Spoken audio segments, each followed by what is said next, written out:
And this is the global forecast for September 2024, brought to you by the wonderful people at AskTheAnswer.com, the UK's leading website for tarot readers, psychics, mystics, and channelers.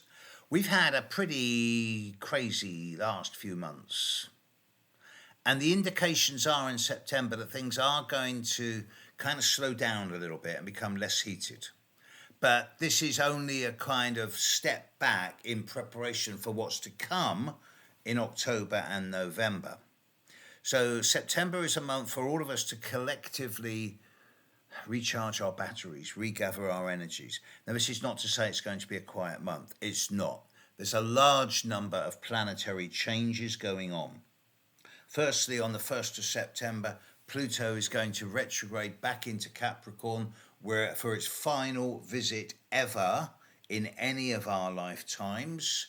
And it will leave Capricorn again around mid-November, and then it will be permanently in Aquarius for the next minimum 15, more like 20 years. Uranus is also going retrograde on the 1st of September. So a large number of people who have been affected by Uranus, all the big changes of this last 6 months, are now heading into a period of reassessment and reevaluation and retrospect. But there's a lot of minor planets changing sign.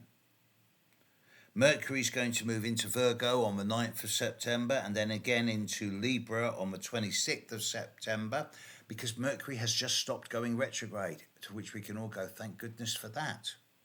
So Mercury will still spend a little bit of time in its Mercury retrograde shadow up until about the 12th of September.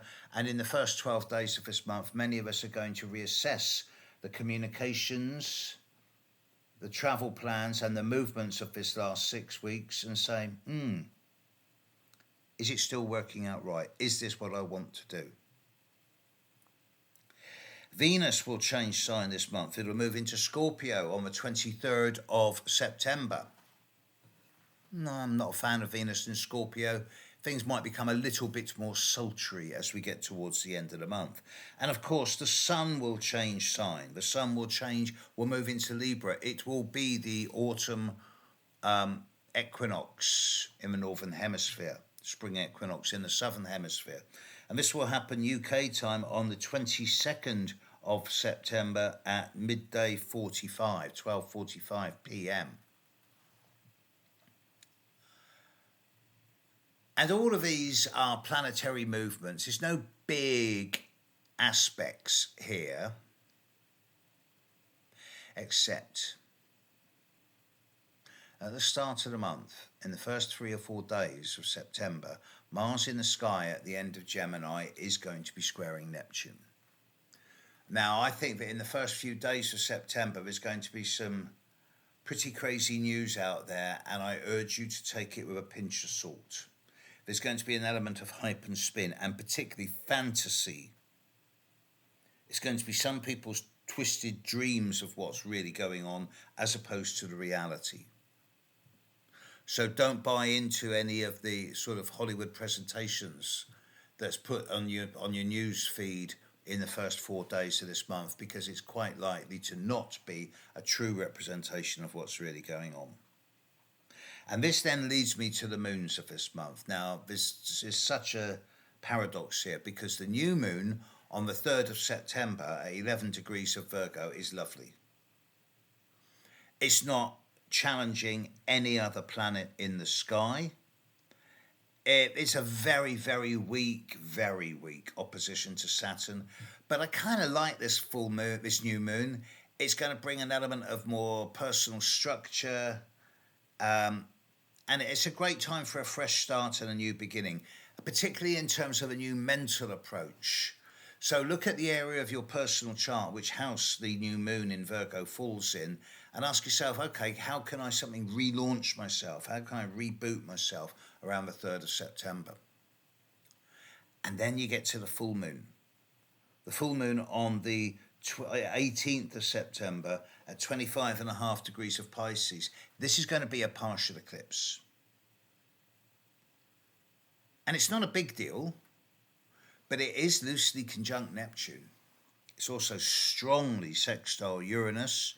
sextile Pluto to a degree, and it's also not very much friends with Venus. So I think this full moon on the 18th of September is going to be a bit of a strange one. And again, it's a time where I'm not going to be believing everything I'm being told.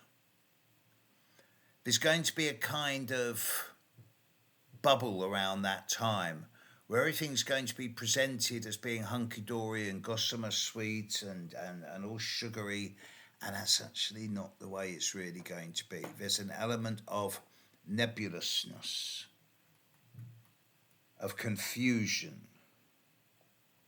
around at that time. And I urge caution in believing everything you're being told. Again, I'm not suggesting you're going to be lied to. I am suggesting you're not going to be getting the whole truth. But put this in perspective. Compared to June, July, particularly August, September is a much easier month. October and particularly November are going to be crazier. So use this month to actually step back, reassess, reevaluate, and particularly recharge your batteries and reboot your soul. I don't want to tempt Providence, but I think September's going to be a quieter month than normal, or at least what passes for normal in this day and age. Have a gentle month.